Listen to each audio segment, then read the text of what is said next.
আরে আমার সাথে আজকে তোর নানার খবর আছে। আসসালামু আলাইকুম শ্বশুর আব্বা। ওয়ালাইকুম আসসালাম। আরে জামাই বাবাজি কেমন আছো? আলহামদুলিল্লাহ বালা নাই। আপনার মেয়েকে আমারে ভালো থাকতে দেয়? কে কি হইছে?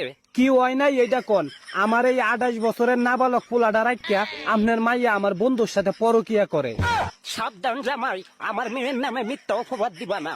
জানি আমার কথা বিশ্বাস করতেন না, এর লাগে আপনার নাতিরে নিয়ে আইছি। এ তুই ক। হ নানা, আপনার মাইয়া বেদান মানুষের লগে ভিডিও কলে কথা কয়। এখন তো বিশ্বাস হইছে। আরে জামাই, আমাদের যখন বয়স কম আছিল কত প্রেমের সাথে ইমুতে মেসেঞ্জারে কথা কইছি। এদের পরকিয়া কয় না, এটা হইছে বেস্ট ফ্রেন্ড। শালা শ্বশুর, তুই যদি আমার বয়সে কম হইতে তোরে যে কি করতাম।